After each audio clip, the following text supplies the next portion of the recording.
एक भाई ने 4 बीघा जमीन बेईमानी कर ली। छोटा भाई कमजोर था, छोटा भाई कमजोर था, तो छोटा बोले नहीं भैया जमीन तो छोड़ी न दो। बोले चुप, ये लाठी देखे जे मार वो। अब कमजोर आदमी तो चुप नहीं कह रहा।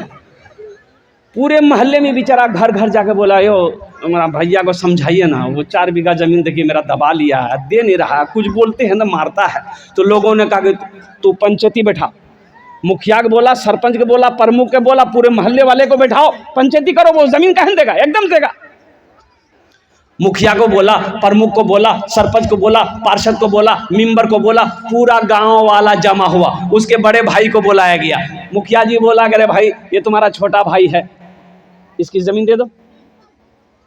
सरपंच साहब बोला, मुखिया साहब बोला, प्रमुख साहब बोला, पूरा मोहल्ला वाला बोला कि नहीं बात सही है, ये गलत है, छोटे भाई का जमीन नहीं दबाना चाहिए, तुम बड़े भाई हो, जमीन इसको तुम वापस कर दो। तो वो सबकी बात सुना, खड़ा हुआ, बोला मुखिया जी हम आपकी भी बात मानते हैं, सरपंच साहब आपकी भी बात मानते हैं, पूरे मोहल्ले वाले आपकी भी बात मानते हैं, लेकिन हम जमीन नहीं देंगे। मान लो कहाँ। तो लोगों ने छोटे भाई को समझाया कि बाबू सब्र कर लो, नहीं देगा। ये बेईमान नंबर 1 है, जमीन नहीं देगा। छोटे भाई ने सब्र कर लिया कि इसका इंसाफ अल्लाह करेगा। कुछ दिन के बाद, कुछ महीनों के बाद हज का महीना आ गया। बड़े भाई ने सोचा थोड़ा हज कर लेते।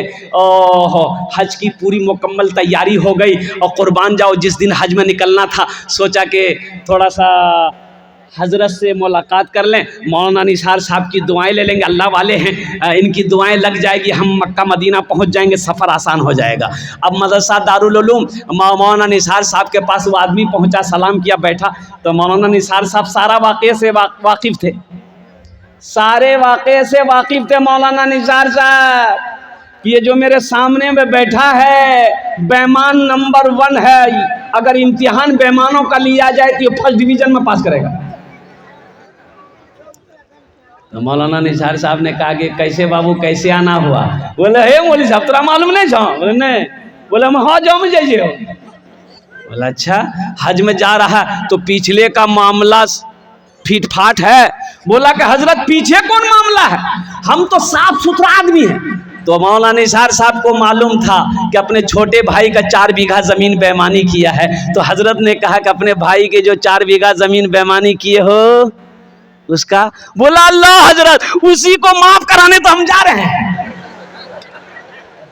माफ होगा? अरे बोलो भाई माफ होगा और कुर्बान जाओ।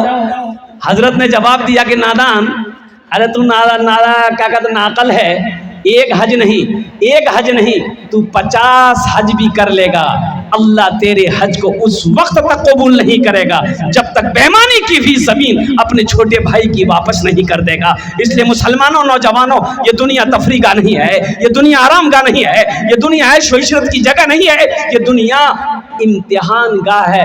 यहाँ इम्तिहान दोगे, इसका रिजल्ट आखिरत में मेरा अल्लाह इनाम अता फरमाएगा, इसका रिजल्ट सुनाया जाएगा, इसका इनाम होगा जन्नतुल फिरदौस। इंशाअल्लाह जन्नत में जाएंगे, हाथ उठाओ इंशाअल्लाह। कहना जन्नत इतना सस्तो है? हाँ है, जन्नत सस्ती है। अल्लाह ने मोमिनों के लिए जन्नत बनाया है, अल्लाह ने मुसलमानों के लिए जन्नत बनाया है।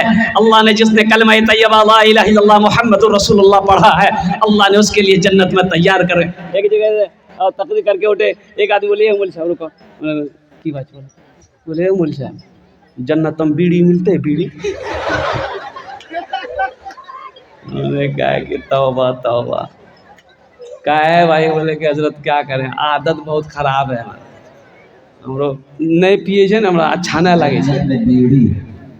तो हमने कहा कि जन्नत में तो बीड़ी पीहो तो जलाने के लिए जहन्नम जाना होगा। बोला बाप, जन्नत में हर चीज मिलेगी, ऐशो इशरत की जिंदगी गुजारनी है तो जन्नत में गुजारना। अल्लाह ताला ने हर नेमत अपने बंदों के लिए जन्नत में तैयार कर रखी है, बस सिर्फ और सिर्फ यहां तैयारी करनी है, यहां तैयारी यहां करनी है, तैयारी यहां करनी है और फिर ऐश ही ऐश मजे ही मजे हैं, कुर्बान जाओ, जन्नत में मौत नहीं है, जन्नत में नींद। अच्छा वहां सोना भी नहीं है जन्नत में? अरे बोलो भाई, सोना कब्र में? सोना तो कब्र में। तो कब्र में कौन सोएगा? जो यहां जगेगा वो कब्र में सोएगा, जो कब्र में सोने की यहां तैयारी करेगा वही कब्र में सोएगा। और जो यहां सो के अपनी उम्र गुजार दी, कुर्बान जाओ, तो कब्र में फिर ठोकैया। जन्नत में तो जाएंगे मुसलमान, जिसने कलमा तैयबा ला इलाहा इल्लल्लाह मुहम्मदुर रसूलुल्लाह पढ़ा है वो जन्नत में दाखिल होगा, लेकिन फरिश्ते पहले उसके बदन का मैल छुड़ाएगा, उसके बाद फिर अल्लाह जहन्नम से निकालेगा, दोज़ख से निकालेगा, उसके बाद फिर जन्नत में डालेगा। इसलिए नौजवानों, मुसलमानों, हम कहते हैं आखिरत की तैयारी करो, कब्र की तैयारी करो, हशर के मैदान की तैयारी करो। ये बच्चों मदरसा है, मस्जिद अल्लाह का घर है, मदरसा रसूलुल्लाह का घर है। मदरसा किसका घर है? देखिए, अपने बच्चे को आप मैट्रिक करा दिए, इंटर करा दिए, एमए करा दिए, बीए करा दिए, पीएचडी करवा दिए, एलएलबी करवा दो। यहाँ कटिहार नहीं, पटना नहीं, दिल्ली नहीं, लंदन ऑक्सफोर्ड में पढ़ा लो, और सुनो अमेरिका में पढ़ा लो, और सुनो जापान में पढ़ा लो, रूस में पढ़ा लो, हीरे जहरात खिला खिला कर अपने बेटे को पढ़ा लो। लेकिन सुनो, उलमा फरमाते हैं, अल्लाह का कुरान कह रहा है, हशर के मैदान में यही बेटा तुमको देखेगा, वो भाग जाएगा। बेटा देखेगा, अरे बोलो ना भाई, भाग जाएगा। बाप को देखेगा, बेटा भाग जाएगा हशर के मैदान में। ये अल्लाह का कुरान कह रहा है। बाप को बेटा देखेगा, भाग जाएगा। आपने उसे लंदन में पढ़ाया है, अमेरिका में पढ़ाया है, हीरे मोती उसे खिलाया है, लेकिन वो बेटा हशर के मैदान में देखकर भाग जाएगा। लेकिन कुर्बान जाओ, मुझे कह लेने दो, मौलाना निसार की साहब के मदरसे में अगर आपने अपने बेटे को कुरान पढ़ा दिया है, हाफिज कुरान बना दिया है, तो इंशाअल्लाह कसम खुदा की हशर के मैदान में कुरान पढ़ने वाला बेटा भागेगा नहीं, बल्कि हशर के मैदान में आपको ढूंढ कर निकालेगा, अल्लाह के सामने खड़ा होगा। अल्लाह आपके बाप के सर पे नूरानी ताज सजाएगा। नारे तकबीर, अज़मते उलमा जिंदाबाद, अज़मते कुरान जिंदाबाद। हजरत मुआज़ बिन जबल रज़ी अल्लाह तआला अन्हु, ये बच्चे को कुरान पढ़ाया ना, हशर के मैदान धुए, मेरा बाबा कहाँ, मेरा अब्बा कहाँ है, भागेगा नहीं। वो बोले मेरा बाबा कहाँ है, मेरी माँ कहाँ है, कुर्बान जाओ, माँ को लेके आएगा, बाप को लेके आएगा, अल्लाह के सामने खड़ा होगा। अल्लाह मैं तेरे कुरान का हाफिज कुरान हूँ, कारी कुरान हूँ, ये मेरी माँ है, ये मेरा बाप है, कुर्बान जाओ, मेरा रब हुक्म देगा फरिश्तों को ताज पहनाओ, इसकी माँ को भी ताज पहनाओ, इसके बाप को भी ताज पहनाओ। और उस ताज के अंदर में कितनी रोशनी होगी। हजरत मुआज़ बिन जबल रज़ी अल्लाह तआला अन्हु रावी हैं, अल्लाह के रसूल ने इरशाद फरमाया, ए मुआज़ जानते हो उस ताज में कितनी रोशनी होगी? तो सहाबा ने पूछा कि या रसूलल्लाह, मेरे माँ बाप और आप पर कुर्बान, कितनी रोशनी होगी ये आप बताएं। तो अल्लाह के नबी ने इरशाद फरमाया, ए मुआज़, उस ताज के अंदर में जो ताज पहनाया जाएगा माँ बाप को, उस ताज के अंदर में इतनी रोशनी होगी कि सूरज की रोशनी उसके सामने फीकी पड़ जाएगी। तो अहले महशरियो, ए बाबू खामोश हो जाओ, भालो करे बसो बाबू, तुम्हार जन्ने अमी दुआ करबो। देखो ये पाक मजलिस है, यहाँ जो दुआ होगी कबूल होगी, और ज़्यादा बदमाशी करोगे ऐसी दुआ कर देंगे बस है। यहाँ ऐसी वैसी दुआ नहीं होगी। एक बुढ़िया रास्ते में गिर गई, एक नौजवान गाड़ी लेके जा रहा था, देखा बुढ़िया गिरी पड़ी है, गाड़ी खड़ी किया, बुढ़िया को उठाया, ए दादी उठ उठ उठ, चोट लग रहा, उठ उठ उठ। बुढ़िया उठ के खड़ी हुई, बदनहाथ जा रही, बोलिए बेटा जितना जल्दी तुम हमको उठाए ना, हम दुआ करते हैं अल्लाह उतना जल्दी तुमको भी उठा ले। लेकिन दुआ भी एखाने जेटे दुआ होबे कबूल होबे, जेटे दुआ होबे मकबूल होबे। तो हम ये कह रहे थे, हजरत मुआज़ बिन जबल रज़ी अल्लाह तआला अन्हु ने रिवायत फरमाया कि अल्लाह के नबी ने इरशाद फरमाया, ए मुआज़, उस ताज के अंदर में इतनी रोशनी होगी कि सूरज की रोशनी उसके सामने फीकी पड़ जाएगी। तो अहले महशरियों पूछेंगे अल्लाह के फरिश्ते से, अल्लाह के फरिश्ते से पूछेंगे, ए अल्लाह के फरिश्ते किए जो ताज पहन लो, जो किए जे कोई अंबिया हैं? अल्लाह के फरिश्ते कहेंगे नहीं अंबिया नहीं है। वो कौन है ये? कोई वली है? नहीं वली नहीं है। कौन है? कोई कोई शहीद है, इन्हें शहीद भी नहीं है, सालेहीन है, सालेहीन भी नहीं, सिद्दीकीन है, सिद्दीकीन भी नहीं, फिर कौन है? तो अल्लाह के फरिश्ते जवाब देंगे, ये वो बाप है जिन्होंने दुनिया के अंदर में अपने बेटे को हाफिज कुरान बनाया था, जिन्होंने दुनिया के अंदर में अपने बेटे को आलिम दीन बनाया था। अल्लाह ने उसके बाप के सर पे नूरानी ताज सजाया। अल्लाह सुभान अल्लाह। इंशाअल्लाह अपने बच्चे को कुरान पढ़ाएंगे मेरे भाई। इंशाअल्लाह। कितने लोग तैयार? हाथ उठाओ इंशाअल्लाह। इंशाअल्लाह। अरे अपने बच्चे को कुरान पढ़ाओ मुसलमानों, अपने बच्चे को कुरान पढ़ाओ। कम से कम मर जाओगे तो ये बच्चा कुरान पढ़कर अल्लाह की बारगाह में अगर दुआ के लिए हाथ फैला दे, शायद अल्लाह कुरान के सदक़े में आपकी बख्शो मग़फ़िरत फरमा दे। अपने बच्चे को कुरान पढ़ाओ। खैरुकुम मन तअल्लमल कुरान व अल्लमहू। अल्लाह के नबी ने इरशाद फरमाया, तुम में सबसे बेहतर वो है जो कुरान पढ़े, दूसरों को पढ़ाए, जो कुरान सीखे, दूसरों को सिखाए। तुम में सबसे अफजल वो है, अशरफ वो है, बेहतर वो है, अच्छा वो है। यहाँ तो कुछ लोग मदरसों को देखकर कहते थे की जाओ, बोले मदरसा है, बोला ये मदरसा नहीं है, मौलवी चंदा करे एक जगह से। मदरसे ना हो आप जिंदगी गुजार लोगे? ए बाबू ठीक से बैठो। मदरसे ना हो जिंदगी गुजार लेंगे? आलिम ना हो जिंदगी गुजार लेंगे? मुफ्ती ना हो जिंदगी गुजार लेंगे? हाफिज ना हो, कारी ना हो, जिंदगी गुजार लोगे? मुसलमानों नहीं गुजरेगी, नहीं गुजरेगी। माँ पैदाइश से लेकर मौत की सुबह तक हर मोड़ पर मौलवी की जरूरत है। और सुनो, अल्लाह के रसूल ने इरशाद फरमाया, जन्नत में भी चले जाओगे अगर तुम वहां भी मौलवी की जरूरत पड़ेगी। घर में बच्चा पैदा हुआ, क्या करोगे? किसको बुलाओगे? अरे बोलो ना भाई, मौलवी साहब को। कहा है बच्चा पैदा तुम करो, अब मौलवी साहब को क्या बुलाओगे? अजान देने की? हाँ, कहा है तुम अजान नहीं दे सकते, खाली नाम के मुसलमान हो। हाँ, अजान मौलवी साहब देगा। अब बच्चे का अकीका करेगा तो मुर्गा का गोश्त खाएगा ही, अजान मौलवी साहब थे। लगे हाथ बच्चे का नाम रखना है, नाम कौन रखेगा? नाम कौन रखेगा? हाँ दादो, तो दादो रखेगा तो फिर वैसा ही नाम रहेगा, मंगरूबदू।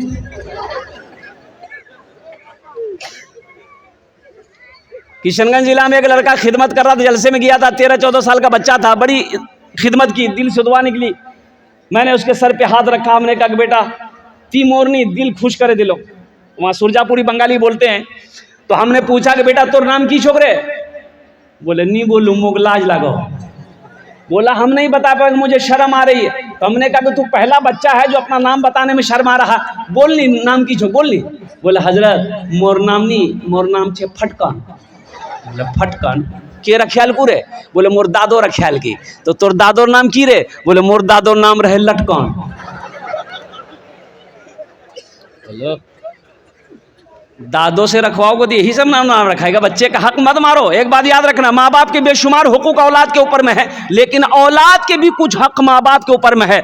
औलाद का हक ये है, बच्चे का हक माँ बाप के ऊपर में ये है कि बच्चा जब पैदा हो दाहिने कान में अजान दो, बाएं कान में तकबीर पुकारो। ये बच्चे का माँ बाप के ऊपर में हक है। बच्चे का अच्छा नाम रखो, ये बच्चे का माँ बाप के ऊपर में हक है। बच्चा का 7 दिन हो जाए तो बच्चे का अकीका करो, अल्हम्दुलिल्लाह। और बच्चे की अच्छी तरबियत दो, बच्चे को दीन सिखाओ, बच्चे को कुरान पढ़ाओ, ये बच्चे का हक है। बच्चा वही बच्चा जवान हो जाए तो नेक लड़की देखकर उसका निकाह कर दो, ये बच्चे का हक है माँ बाप के ऊपर।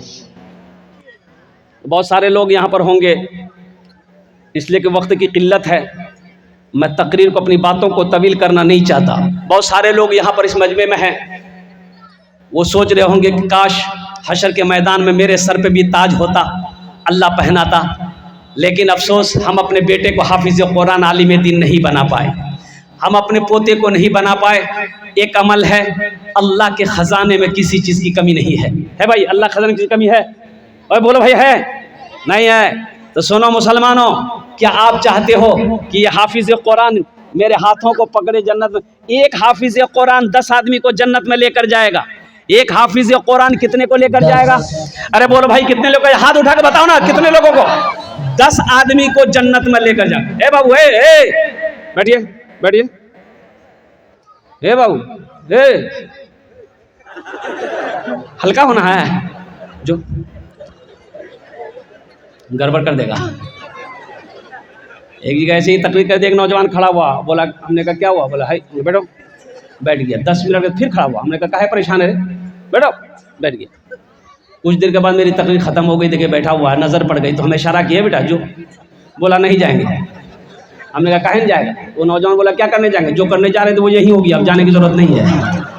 हाँ, बहुत सारे लोग इसमें ऐसे हैं, वो चाह रहे होंगे काश मैं अपने बेटे को भी हाफिज कुरान आलिम दीन बनाया होता, मेरा पोता भी हाफिज कुरान आलिम दीन बना होता। अल्लाह अकबर कबीरा। एक हाफिज कुरान 10 आदमी को जन्नत में लेकर जाएगा। 10 आदमी को।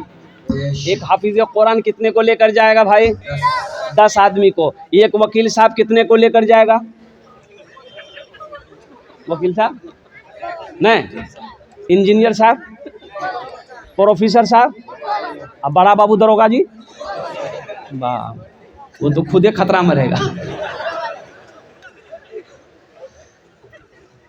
अच्छा, एक आलिम दीन, एक आलिम दीन, एक अल्लामा मौलाना, एक आलिम दीन कितने को लेकर जाएगा? एक हाफिज कुरान 10 आदमी को लेकर जाएगा। एक आलिम दीन 400 आदमी को जन्नत में लेकर जाएगा। सुभान अल्लाह बोले दबा। एक आलिम 400 आदमी को जन्नत में लेकर जाएगा।